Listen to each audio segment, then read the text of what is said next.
श्रवण कुमार कथा। पौराणिक युग में शांतनु नामक एक सिद्ध साधु थे। उनकी पत्नी भी एक सिद्ध धर्मपरायण नारी थी।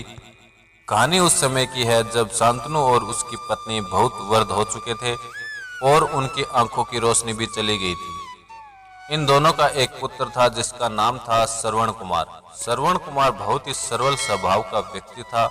माता पिता के लिए उनके मन में बहुत प्रेम एवं श्रद्धा थी। वो दिन रात अपने माता पिता की सेवा करता था। अपने माता पिता का बच्चों की तरह लालन पालन करता था। उसके माता पिता भी स्वयं को गौरवशाली महसूस करते थे और अपने पुत्र को दिन रात हजारों दुआएं देते थे। कई बार दोनों एक दूसरे से कहते थे कि हम कितने धन्य हैं कि हमें श्रवण जैसा मात्र भक्त पुत्र मिला है, जिसने समय के बारे में न सोचकर अपना पूरा जीवन वृद्ध नेत्रहीन माता पिता की सेवा में लगा दिया। इसकी जगह कोई अन्य होता तो वह विवाह के बाद केवल समय का हित सोचता और बूढ़े नेत्रहीन माता पिता को कहीं छोड़ आता और खुशी से अपना जीवन यापन करता। जब ये बात श्रवण कुमार ने सुनी तो उसने माता पिता से कहा कि मैं कुछ भी भिन्न नहीं कर रहा हूँ, यह मेरा कर्तव्य है। जब मैं छोटा था तब आपने मुझसे इससे भी ज्यादा अच्छी जीवन दिया था और अब मुझे ये सौभाग्य प्राप्त हुआ है कि मैं आपकी सेवा करूं। आप दोनों जो भी इच्छा रखते हैं मुझसे कहें, मैं इन्हें अवश्य पूरा करूंगा। तब शांतनु और उसकी पत्नी कहते हैं, पुत्र श्रवण, हम दोनों की आयु बहुत हो चुकी है, अब जीवन का कोई भरोसा नहीं है। किसी भी समय हमारी आंखें बंद हो सकती हैं। ऐसे में हमारी एकमात्र इच्छा है, हम तीर्थ यात्रा करना चाहते हैं। क्या तुम हमारी ये इच्छा पूरी कर सकते हो? श्रवण कुमार अपने माता पिता के चरणों को पकड़कर अत्यंत प्रसन्नता के साथ कहता है, हाँ पिताश्री, ये तो मेरे लिए परम सौभाग्य की बात होगी कि मैं आप दोनों की इच्छा पूरी करूं। श्रवण कुमार अपने माता पिता को तीर्थ करवाने हेतु एक कावड़ तैयार करवाता है, जिसमें एक तरफ शांतनु एवं दूसरी तरफ उनकी पत्नी बैठती है और कावड़ के डंडे को अपने कंधे पर लादकर यात्रा शुरू करता है। उसके हृदय में माता पिता के प्रति इतना स्नेह है कि उसे उस कावड़ का लेस मात्र भी भार नहीं लगता।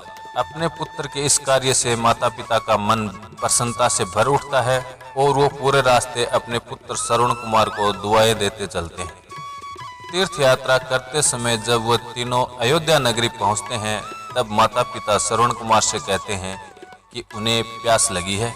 श्रवण कुमार कावड़ को जंगल में रखकर हाथ में पत्तों का पात्र बनाकर सरयू नदी से जल लाने चला जाता है। उसी समय उस वन में अयोध्या के राजा दशरथ आखेट पर निकले थे और उस घने वन में वह हिरण को शिकार बनाने के लिए उसका पीछा कर रहे थे। तभी उन्हें घने जंगल में झाड़ियों के पार सरयू नदी से पानी के हलचल की आवाज आती है।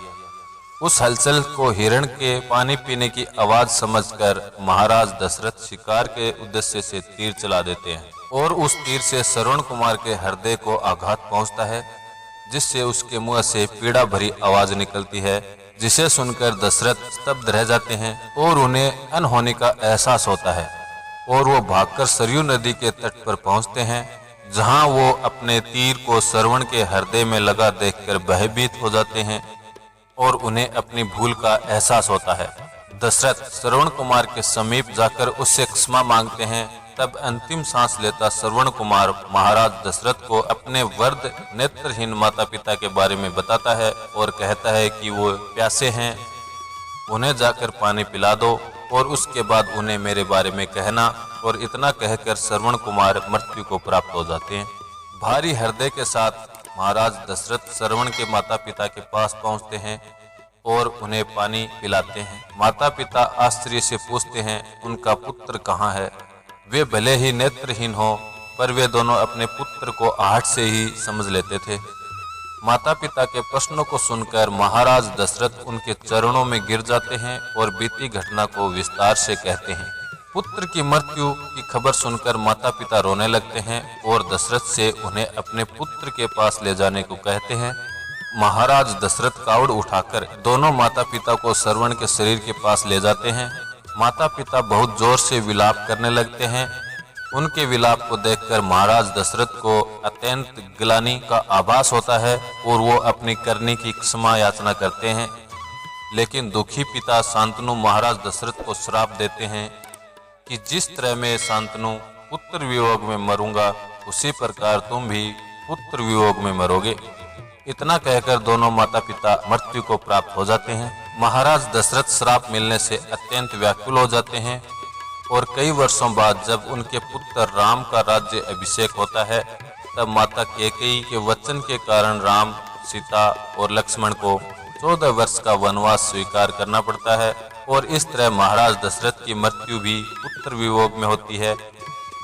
अपने अंतिम दिनों में उन्हें शांतनु के कहे शब्द याद आते हैं और वो राम के वियोग में अपना शरीर त्याग देते हैं।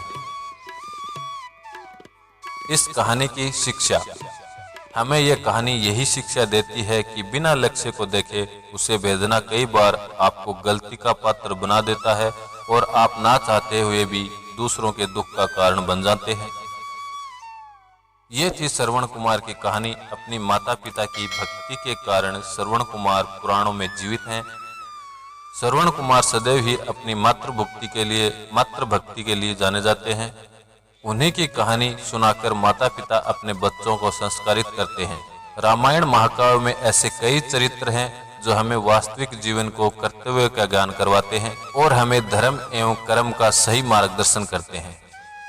दोस्तों, आपको कौन सा चरित्र सबसे अच्छा लगता है, हमें जरूर बताएं, जिस पर आपके पसंद की कहानी आपको मिल सके। दोस्तों, आपको हमारी आज की कहानी कैसी लगी, हमें कमेंट बॉक्स में लिखें। साथ ही आप अपनी राय भी दें, जिससे हमें इस दिशा में मार्गदर्शन मिल सके। आज की कहानी आपको पसंद आई तो वीडियो को लाइक करें और कमेंट कर बताएं आपको कहानी का कौन सा पार्ट सबसे अच्छा लगा। साथ ही चैनल को जरूर सब्सक्राइब कर लें, क्योंकि इस चैनल पर सीखने के लिए बहुत कुछ है। फिर मिलते हैं ऐसे ही किसी ज्ञानवर्धक और रोचक कहानी में। तब तक आप हंसते रहें, मुस्कुराते रहें।